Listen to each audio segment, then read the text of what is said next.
मरहबा collection mall, readymade कपड़ों का भरपूर खजाना, jeans pant, T shirt, cargo pant, night pant, बच्चे और बच्चियों के लिए अच्छे खूबसूरत और उम्दा ड्रेस। पता याद रखे, जमुर हाई स्कूल मेन रोड, जैतून हजीन मस्जिद के पास, मालदा चौक। मालेगांव सेशंस कोर्ट ने मोहम्मद मंसूर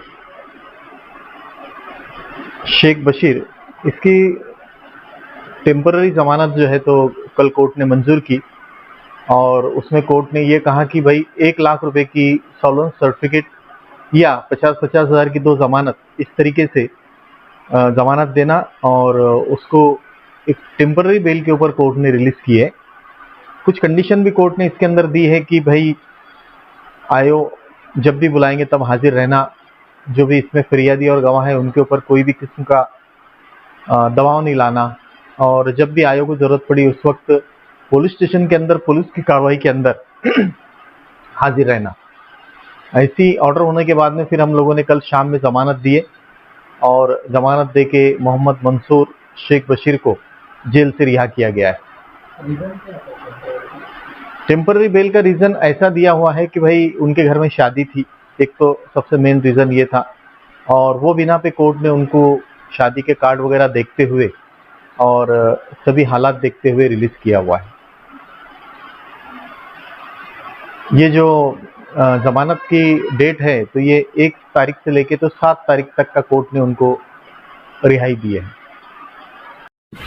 ये जो सेशन केस नंबर 124/25 चल रहा है तो अपने वो शेख मंसूर भाई के नाम के ऊपर से जो मलिक साहब का जो फायरिंग हुआ था इंसिडेंट, वो केस चल रहा है। उसके अंदर ये जो अभी उनके घर में उनके क्लोजेस्ट रिलेटिव का शादी है और जो मेरिट्स के ऊपर आर्ग्यूमेंट हुआ था दोनों साइड का, तो वो अभी कोर्ट को वो अभी डिसाइड करने के लिए टाइम नहीं, क्योंकि कोर्ट ऑलरेडी दूसरे मामलों के अंदर बहुत बिजी चल रहे हैं। तो जैसे आपने देखा होगा अभी ये आर्ग्यूमेंट होने के बाद में ये बेल की ऑर्डर्स भी काफी दिनों के बाद में आई है।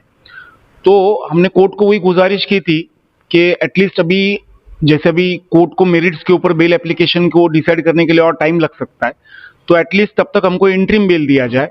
तो फिर कोर्ट ने वो इंटरिम बेल एप्लीकेशन जो था, हमारी गुजारिश थी, वो मंजूर की है और 1/5/2025 से 7/5/2025 तक उनको इंटरिम बेल के ऊपर रिलीज किया है, कंडीशंस के बुनियाद के ऊपर। कंडीशन उनको वही है सारी कि ये पुलिस स्टेशन का जो रेसिडेंशियल प्रूफ्स देने हैं सारे, फिर उसके बाद में उनको जाना नहीं है, कहीं रिपोर्टिंग करना है, यही सारी सब जो स्ट्रिक्ट कंडीशन है। 1 लाख रुपए का बेल लिया हुआ है। थ्रेटन करना नहीं, दबाव लाना नहीं गवाहीदारों के ऊपर, वो भी एक कंडीशन डाले। हाँ, अभी इसके अंदर क्या है कि जो प्रोसिक्यूशन है उन्होंने ऑब्जेक्शन लिया कि भाई इनको छोड़ो मत, ऐसा समझे ना। तो फिर हमने कोर्ट को बताया कि भाई उनके करीबी रिश्तेदार की शादी है आज, तो उस बुनियाद पे कम से कम उनको टेम्पररी बेल तो भी दिया जाए, ऐसे हमने विनती की। फिर उसके ऊपर प्रोसिक्यूशन का ऐसा कहना था सरकारी पक्ष का कि चेंज क्या हुआ इसके अंदर, चार्जशीट आ गया है, सब हो गया है, अभी कौन सा चेंज है। फिर हमने कोर्ट को चेंज बताया कि जो बैलिस्टिक रिपोर्ट जो आता है, ये पिस्तौल का, गोली का वगैरह, वो बैलिस्टिक रिपोर्ट जो रहता है तो वो रिपोर्ट जो है तो वो सरकारी पक्ष के खिलाफ है, और जब वो सरकारी पक्ष के खिलाफ है तो ऐसे वक्त फिर जामीन देने को होना, इसे हमने रिक्वेस्ट किए।